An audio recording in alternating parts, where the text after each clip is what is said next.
heard of it. I'm sitting next to David Icke. This is your latest project. I'm excited. Yeah, well, we all are really, because we had the idea in May of creating a TV and radio station which would give a platform to people of all kinds, with all kinds of views and all kind of experience and all kind of knowledge that the mainstream media just excludes. Because what you have, when the mainstream media talks about balance, what it means is the balance of opinion within what I call the system. So it says, okay, there must be a balance of opinion between left and right and center and all this stuff.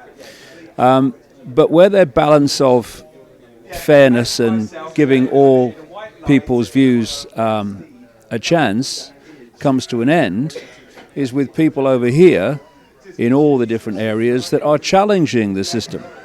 So if you have a health program, the balance is you have doctors on and you have pharmaceutical experts on and all that stuff. But if you over here want to have a discussion about alternative health and alternative ways of healing, then what the media regulators say is, well, you've got to balance that with someone who's a doctor. Well, when the doctors are talking, why don't we have to balance that with someone from the alternative? See, where people talk about fairness and balance in the mainstream media, they don't mean that. They mean within those that take the system and the way it works in all its areas as their point of reference. Anyone challenging it, they're excluded from this fairness and balance. And so what the People's Voice is about is giving a vehicle, a televisual vehicle, to those views in all these different areas, be it how the world is truly controlled and manipulated, be it alternative ways of healing, be it what is the nature of reality. Because it's interesting that the kind of scenario I've just described, the mainstream media takes anyone who is a mainstream scientist by definition to be the arbiter and fountain of scientific knowledge. And the one thing we've learned from mainstream science throughout its history is that with the passage of what we call time, they're almost certainly wrong about everything. And it's the people who have bucked the system of science and gone in their own direction that have actually moved the cutting edge through history. Because what the scientific mainstream basically do, like the political mainstream, like the medical mainstream, is they go round and round and round in circles, just getting nowhere and repeating the same things, where the real free thinkers and the real open-minded seekers of truth and knowledge, they're constantly scanning the cutting edge, and that's where the real change takes place. So you have people on mainstream television programs, for instance, who come from the scientific mainstream, and the interviewer will basically take it as read that they know what they're talking about. When someone from an alternative view of science and reality comes on, the interviewer will take it as read that they're just strange people, a bit crazy, and they don't know what they're talking about. And what we're going to do at the People's Voice, we're going to take both of those people and both of those views and treat them with equal respect and let the information that they impart allow the viewer, the public, to make their own decisions on what they want to believe. Because this whole thing about information is absolutely crucial. The universe is information. It's made up of information. Information interacting with information. And if you look at the way where people get their perceptions from, and their perceptions lead to actions or lead to the acceptance of other people's actions on the basis of their perception of a situation. For instance, if you accept, wrongly I would suggest, that Osama bin Laden was behind 9/11, then that perception will justify to you the invasion of Afghanistan. if you do not accept that's the case, your perception will not accept that there is a justification to invade Afghanistan. So everything that happens in the world, and wherever you see behavior or action or anything, it comes from perception. And perception comes from the processing of information received into a belief, into a perception. So what the mainstream media does, I would say systematically, if you go deep enough into the rabbit hole, is it gives you a certain very tiny scan of information.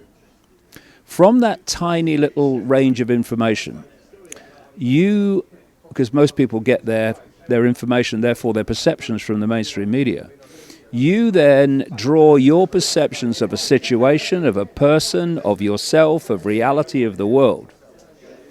And because the information sources are so narrow in what they will cover and where they will go, your perception of possibility must therefore be incredibly narrow. And what we want to do with the People's Voice, what I've been doing with my books for a quarter of a century, is to massively expand the range of information that people have.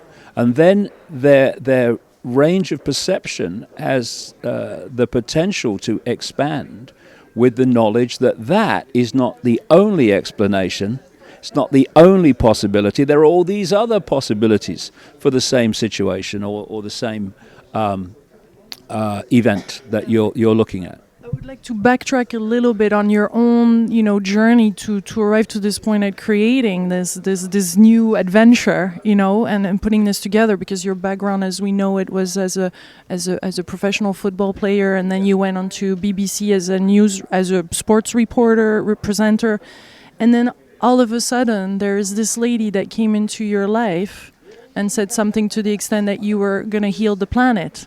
And then there was this chapter of your life where you were ridiculed and you went through a really hard time. And then after that, you put out some books, and you have been broadcasting and sharing a lot of information throughout the world that some people understand more or less to a certain extent, because it's so far out that our current reality, right? But you have a lot of people listening and waiting for the next thing. And we could feel earlier on a lot of not anger, but a lot of wanting to bring out this information that could create anger within people, waking up to a system that is not, all of a sudden it's like a big slap in our face. So how? And as I saw you doing more and more speeches and conferences, and there was more and more the presence of love and of really wanting to bring this other energy. So I'm wondering where you're at in your own evolution to be able to put such a project like that now. Are you still as rebellious, or? Well, I think rebellious and rebellion is a multi-level thing. It goes from a Gandhian peaceful non-cooperation to smacking someone in the face. They're both rebellious things in the right circumstances, but they're very, very different. And I don't go for smacking people in the face. I don't think that takes us very far.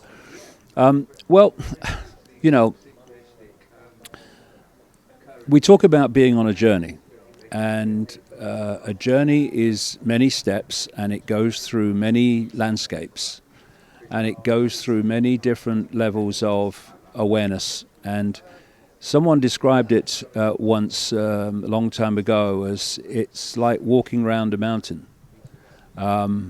You keep seeing the same view, but you see it from a higher level. And that's basically what my journey's been, because people talk about seeking enlightenment. You don't have to seek enlightenment. We are enlightened. What keeps us from our natural state of enlightenment, of all-knowingness, of isness, are the programs that teach us or try to impose upon us a sense of self, which is little me, which is our life story, it's our name, it's our job. Who are you? Oh, well, I'm 29 and I come from Manchester and I work in a shop. No, that's your experience. Who are you?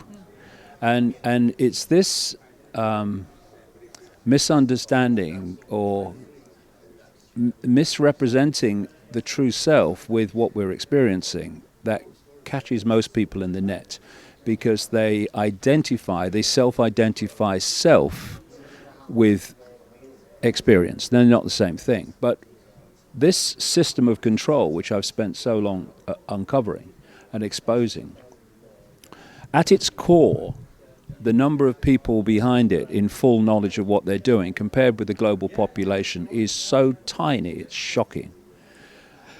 And if you have a target population, then that is vastly greater in number than you are, then don't even think of trying to control that population through what we call physical means, though there is no physical. There's just too many. So what you have to do is you have to get that which controls their behavior, controls what they think of where you want to take the world, even though they don't know you're taking it there, because it's all happening surreptitiously, and that is you have to control their perception.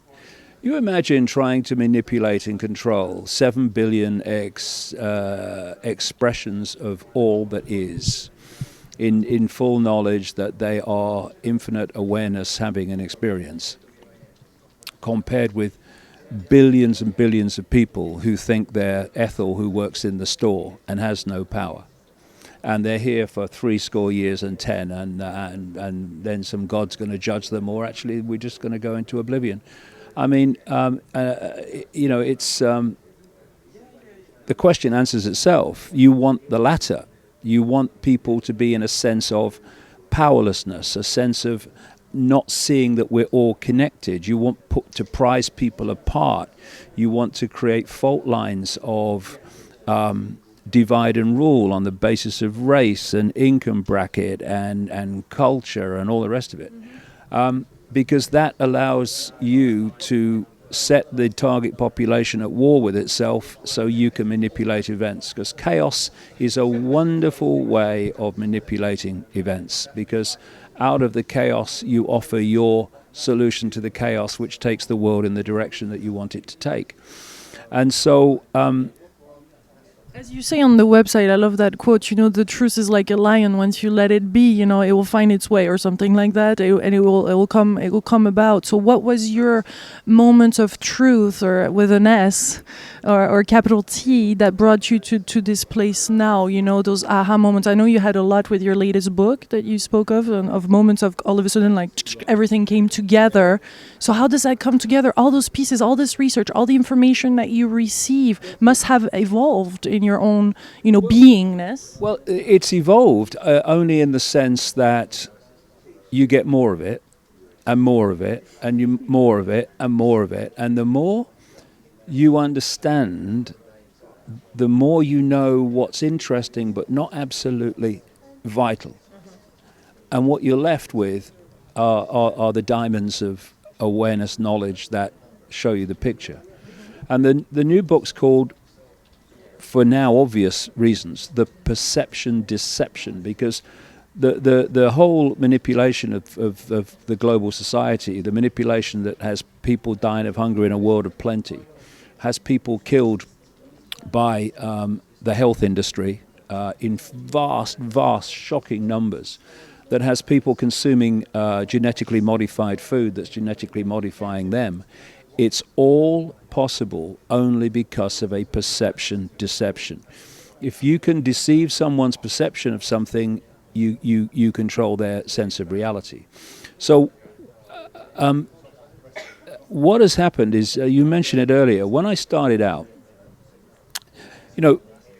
basically people enter this arena for various reasons. This arena that says, hey, the world's not like I thought it was. And how it started with me, first of all, was I started having strange experiences, but which I'll come to in a second. But I came across what you might call spiritual knowledge and spiritual awareness in books and stuff like that, very kind of basic stuff, really.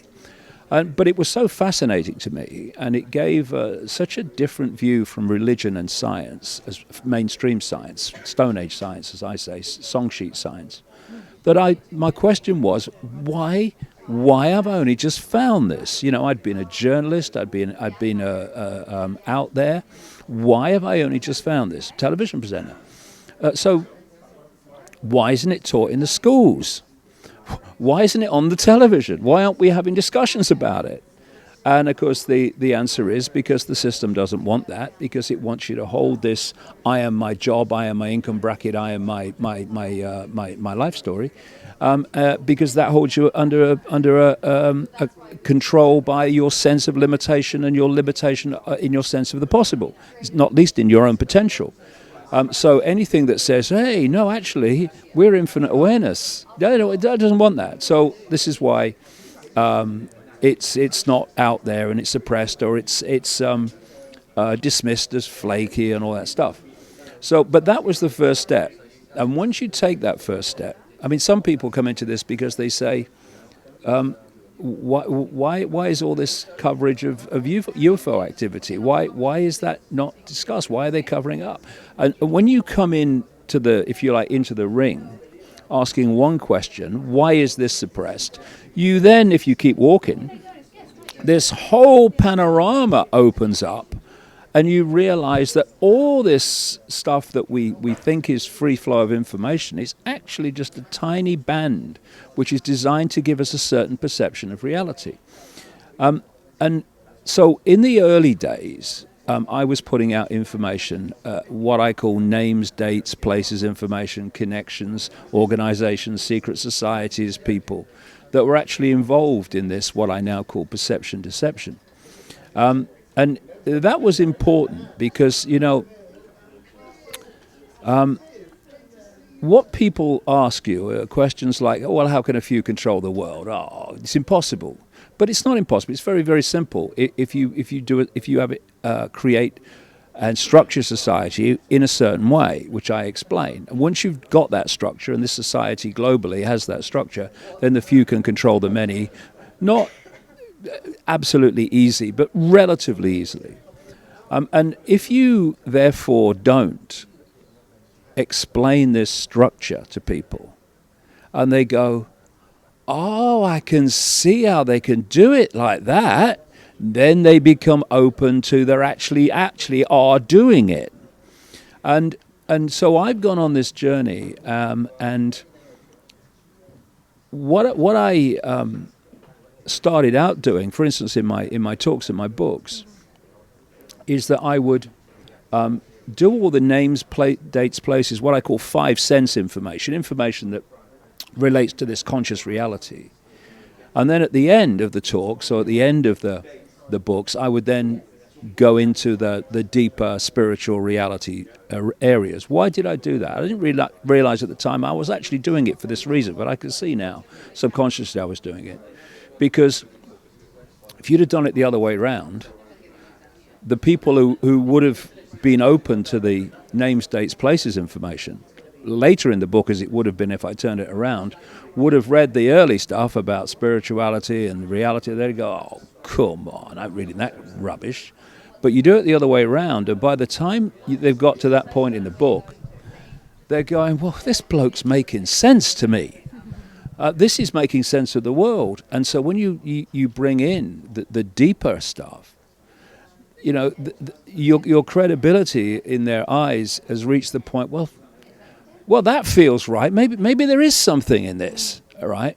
But what's changed now is I've kind of understood more about reality, and you can put it so you can explain it so simply. Yeah, that's what I was going to say, because with all the interviews I'm doing, I mean, in the end, and I'm seeing some people that really hold the beauty and the pureness and the treasure of this world in just few words. I mean, it seems to become very simple. It is very simple, but what I do now is that I explain reality at the start of the books, and I bring all the other stuff in later. And I do that when I do my events, like at Wembley Arena. I'll bring the spiritual stuff in first, and the nature of reality stuff in first, and then I'll do the other stuff later. Because the way it is now gone, and the point where I've now reached, you simply cannot understand what is happening in 5 sense reality without understanding what 5 sense reality is. And so what I do now is I explain the illusion.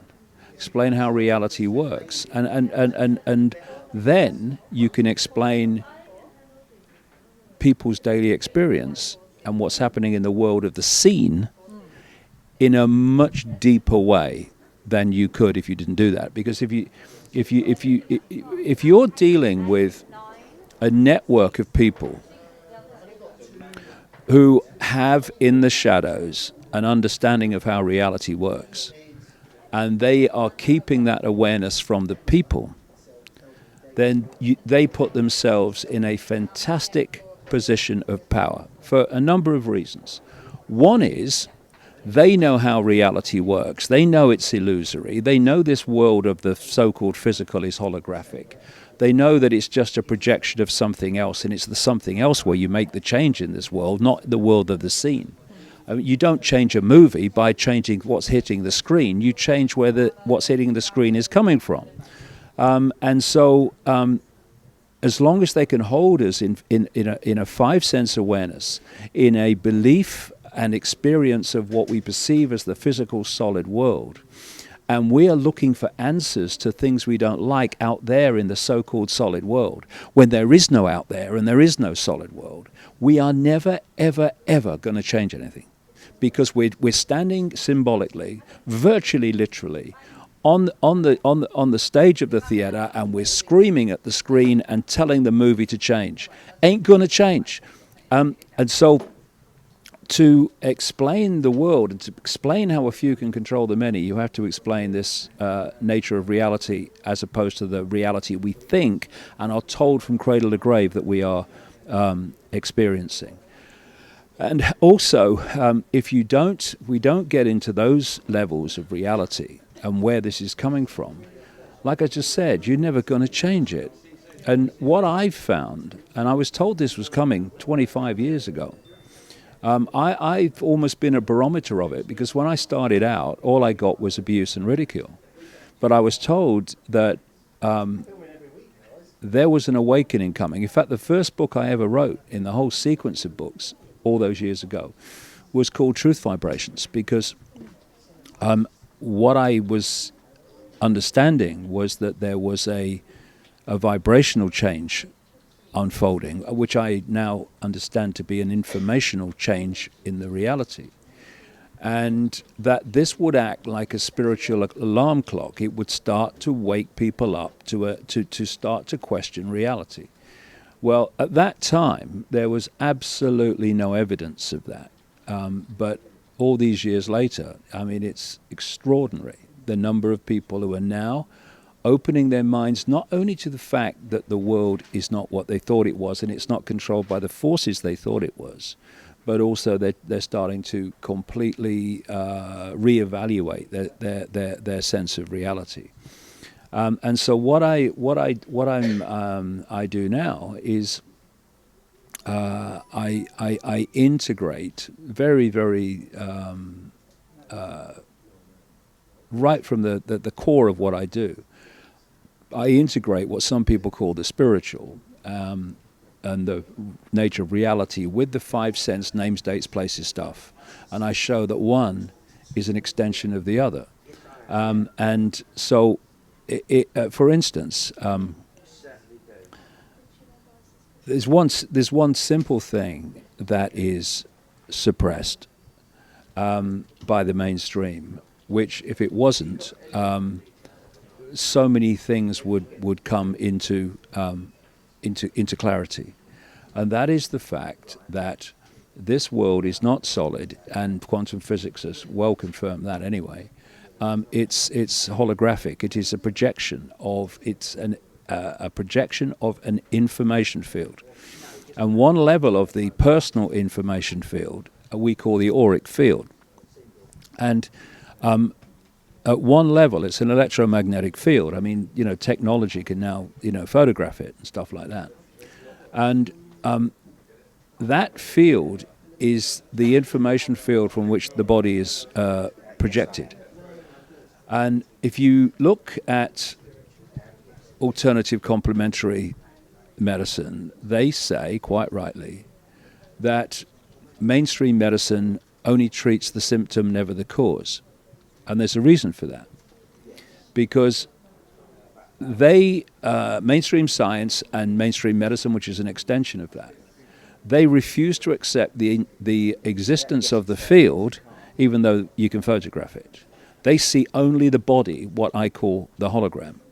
Now, because the hologram, the body, is a projection from this information field, they're only going to treat the symptom, which is the body, because when you have a hologram, the ones you buy in the shops, the laser reads the information in the waveform field on the print, and that projects that information in the form of whatever's been photographed. So this is just a reflection of that. Take that away, there's nothing. This is gone. Change that changes. So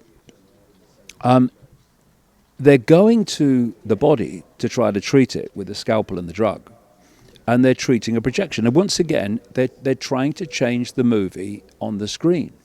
What the best complementary and alternative healers do, what the great shaman have done throughout history, is they go directly to the field and they heal that. And if that information field is healed, its projection, the hologram we call the body, must be healed. And that's what they all do.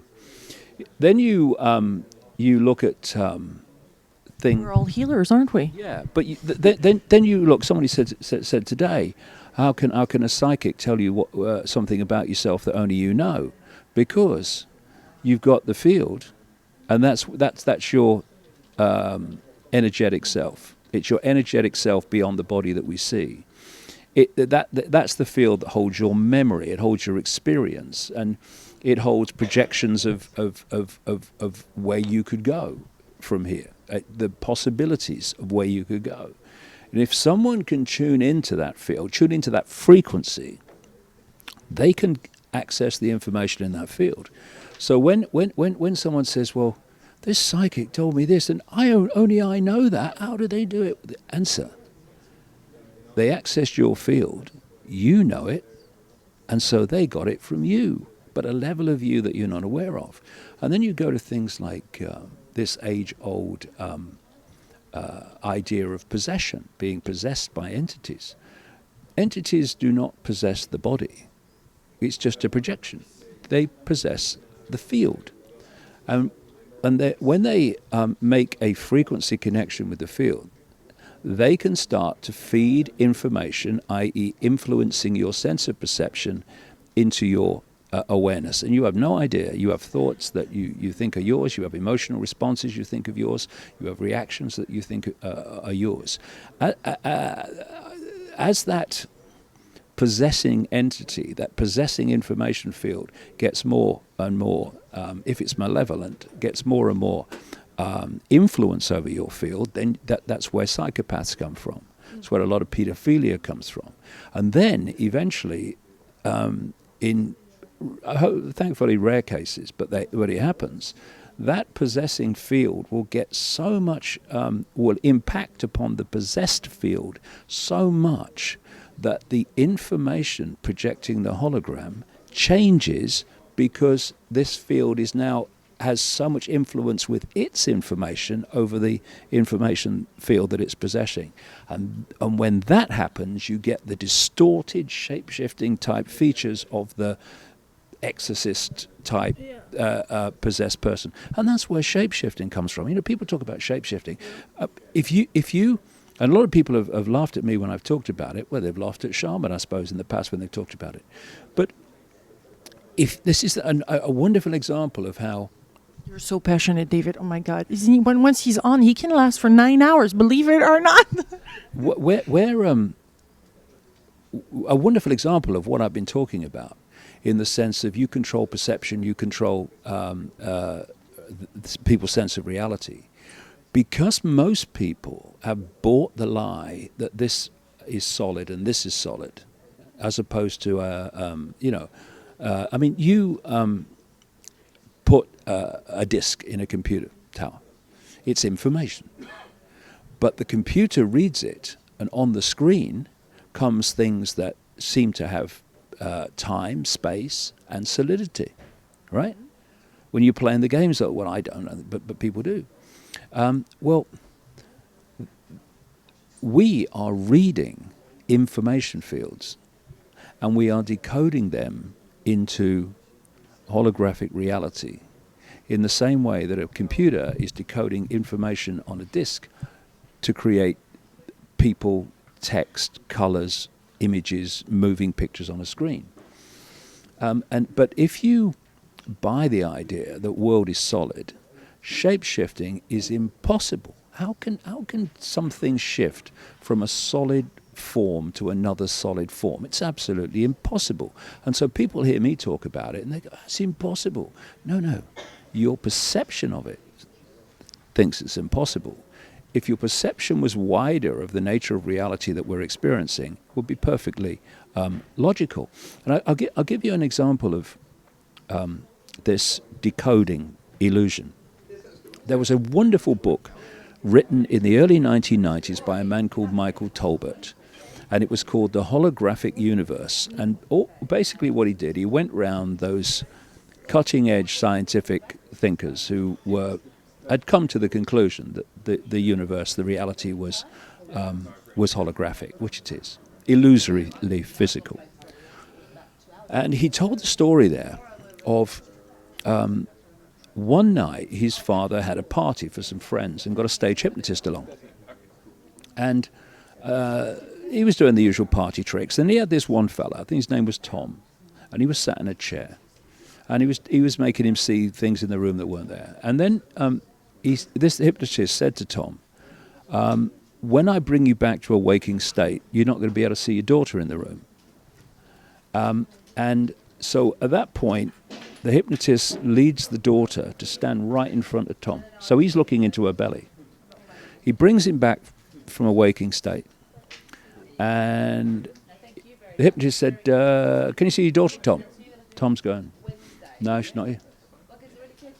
She's giggling. He can't hear her. So the hypnotist then went behind the back of the daughter and he put his hand in the small of her back. And he said, I'm holding something, Tom. What am I holding? And Tom went, well, you're holding a watch. She was. He said, there's an inscription on it, Tom. Can you read it? And he peered forward. He read the inscription. His daughter's between him and the watch. Now, if you talk to a mainstream scientist, or most people, they'd say, that's ridiculous, that's impossible. No, it's not. It's perfectly easy to explain. Our basic state of awareness, our basic state of being, at this level anyway, is energetic awareness. It's an energetic field. It's just awareness, an energetic field. The more we raise our vibration, the more we will perceive. Yeah, exactly. You perceive your perception span gets greater the more you raise your vibration. But how do you explain like people like you all of a sudden your vibration went to? I know, but what I was just going to say was, therefore, what the Father Tom and all of us have to do to bring into apparent reality what we're experiencing is we have to decode that natural state of energetic information, and we have to decode it like a computer into holographic reality. Only when we do that does that energetic field manifest holographically as a body, as in our world, within the range of the conscious mind. If we do not do that, then it stays as an energetic field that we can't see. So, when the hypnotist was saying to Tom, when I bring you back to a waking state, you're not going to be able to see your daughter in the room, what he was doing was, in effect, in computer terms, putting a firewall in Tom's decoding system. Thus, he decoded everything else in the room and all the other people in the room, but he did not decode that field, his daughter, because it was firewalled by the hypnotic implant.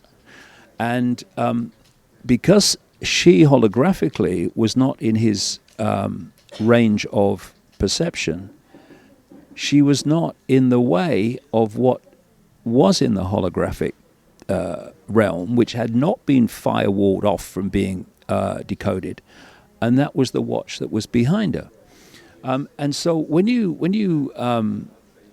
you look at that and how easy it is to manipulate what we decode and what we don't, if you know it works, then the potential through owning the mainstream media and mainstream education system and all the sources of information, programming and hypnotic implants, the potential for dictating what whole populations perceive and don't perceive is absolutely fantastic. Here's a statistic. This is mainstream science. Every second we are taking a snapshot of reality, which scientists call impressions. We're taking an impression of reality. And every second we are taking 10,000 impressions of reality. But the brain takes 40 of those impressions to construct the reality we think we are now experiencing.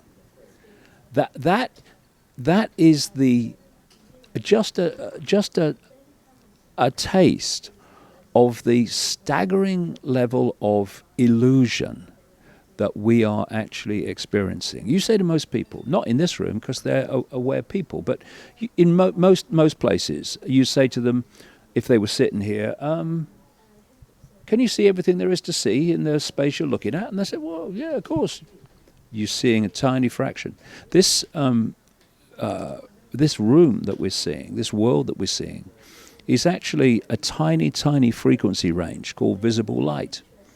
And it's so small that, depending on the scientists you talk to, they say that of the mass matter that exists in the reality, the universe as they call it, the electromagnetic spectrum is about 0.005% of what exists in the space we're looking at.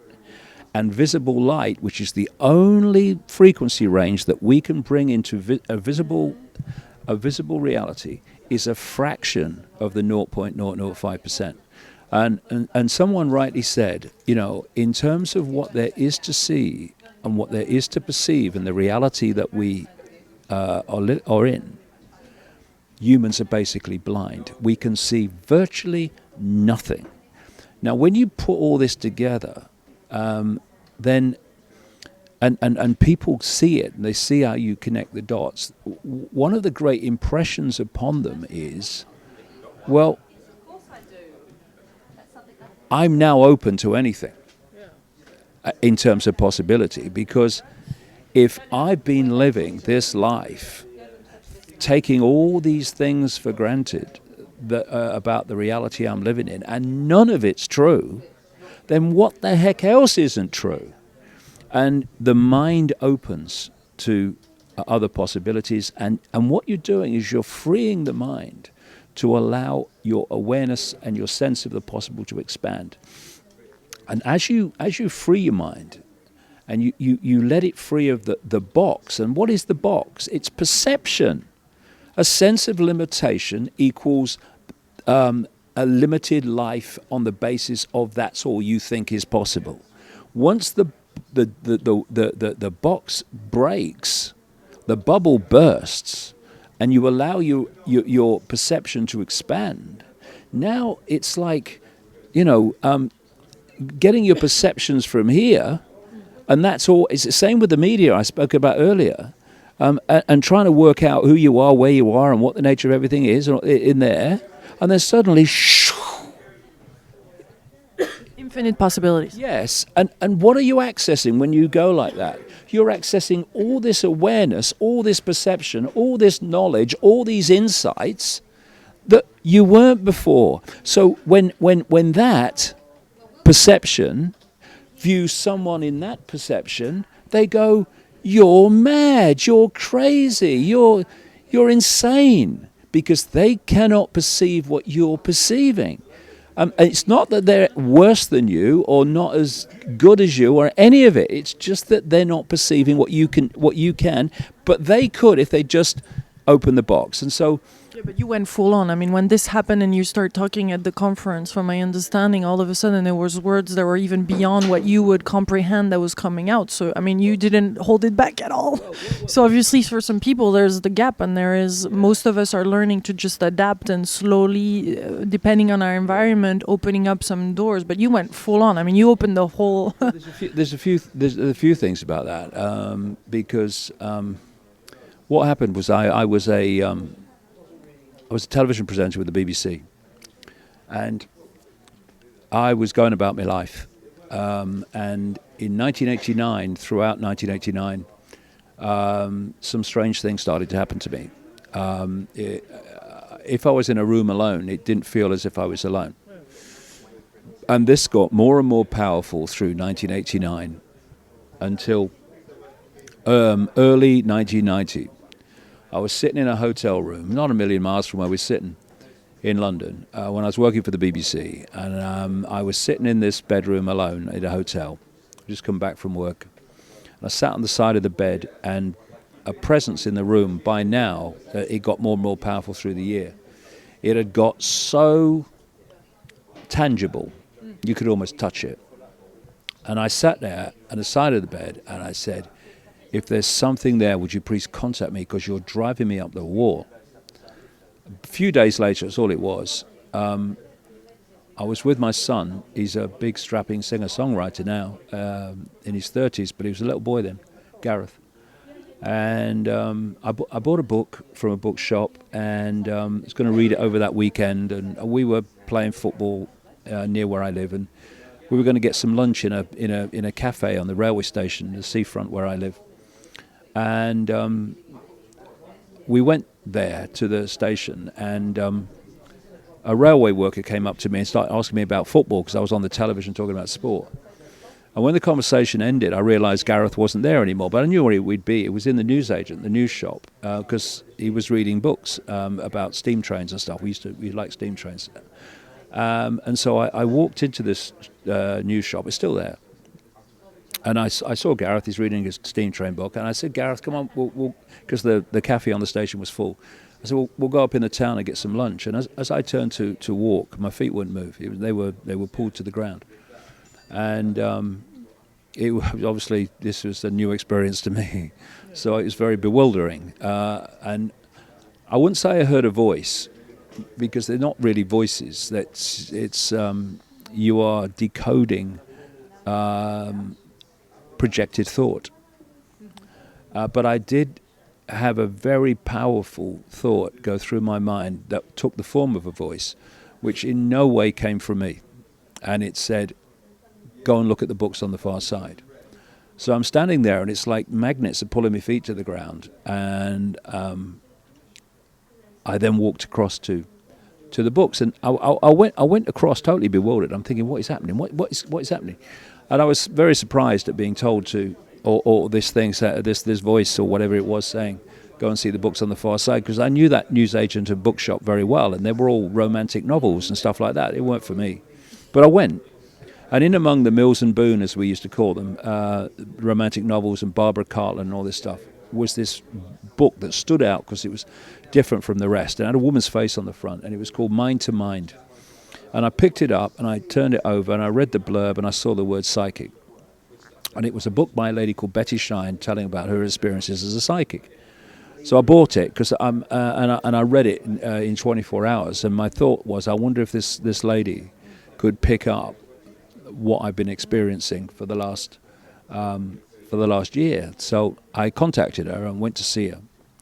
And all I told her was, I've got arthritis, and she did hands-on healing and stuff, which is just an exchange of energy. I mean, it's mumbo jumbo. No, it's an exchange of energy, mate. Don't, chill out. Anyway, I went to see her, and I just told her I had arthritis, and maybe her hands-on healing would help. And that was true, but my real reason would she pick anything up. I never said a word to her about anything, because I didn't want to, for obvious reasons. So I'm sitting on this couch, first time, hands-on healing, good, fine. Second time, yeah, good, nice chat, interesting chat, good. Third time, I'm sitting there, and I felt like a a spider's web, a cobweb on my face. And I kind of took a quick reel back then, because I'd read in a book that when other levels of reality, or whatever you want to call it, are trying to lock into you, make a connection, you sometimes feel like a spider's web on your face, and they're always having it. And I never said a word to her. And I realized what that spider's web feeling was: electromagnetic energy, and which is how they make the contact into this reality. And so I didn't say anything to the lady who was doing the hands-on healing down here next to my left knee. But about 10 or 15 seconds later, she reeled her head back and said, "My God, this is powerful. I've got to close my eyes for this one." And she then starts telling me that she's got a projection in her head of a figure, just a projection, not real, a projection. And she's being asked to tell me things. And over this one, and the same happened a week later, that I was going to go out on a world stage and reveal great secrets. That basically there was a transformation of awareness, and I would call it now consciousness, coming, and that humanity was going to awaken, and that I would face enormous opposition, but they would always be there to protect me. One of the lines was, "One man cannot change the world, but one man can communicate the message that can change the world." And that I was... Interesting to mention that. Now we're here in the TBV, as you say, and bringing different people together to also communicate that, not just you, but bringing a whole network. Exactly. And what happened from that time was my life. I realized pretty soon that my whole life had been a synchronistic journey leading to this moment. Because many of the things I experienced in the media and in many other areas of my life actually were perfect preparation for where I was going. And my life became this incredibly synchronistic journey where I would walk into people, experiences, books, documents, all these things that were giving me information, very much like someone handing you pieces in a puzzle. But a lot of us feel like that. Millions of people now on the planet feel like that, right? That little by little, all of us are being handed, and then... Yeah, exactly. And what happened is that these pieces in the puzzle were being handed to me with hindsight, in the best order for me to understand them and for me to communicate them. So going back to earlier in the conversation, in the early days, these pieces were about names, dates, places, manipulation of the five sense world. It was about secret societies and secret groupings and the history of it and where it came from and all the rest of it. And then after that had been put together, then suddenly there was a very, very fast, not change, because once a certain theme starts, a new theme follows, but this theme now continues alongside the new theme. It's not that one replaces the other. Now you've got two themes. The second theme was that these people that were in human form manipulating human society through these secret societies, through these groups and all the rest of it, controlling governments, controlling the banking system, controlling the pharmaceutical industry and the big biotech and all the rest of it. They were actually controlled by non-human entities. And so that became a big source of ridicule for me. And then it went on, and then eventually I had an amazing experience in the rainforest of Brazil. I wrote a book. I was the first one to be published about 9/11, questioning the official story. It was called Alice in Wonderland and the World Trade Center Disaster, why the official story of 9/11 is a monumental lie. When I was writing that book, I thought, when I finish this, if I'm going to go forward, I've really got to get out of this world in terms of my experience, and not in some dream state. I've got to consciously get out and see what's beyond this reality. literally, a couple of weeks later, after I've had that thought, and the book's finished, I got an invite to go to the rainforest of Brazil with a group and do some talks, but And take ayahuasca. yeah, and take ayahuasca, yeah, and I could have taken it 4 times, took it twice, and I had the most extraordinary experiences. On the first night, I took it alone, not with the group, because circumstances, synchronicity, happened, and I missed the first one with the group, so I did it the next night on my own. And I took it, and basically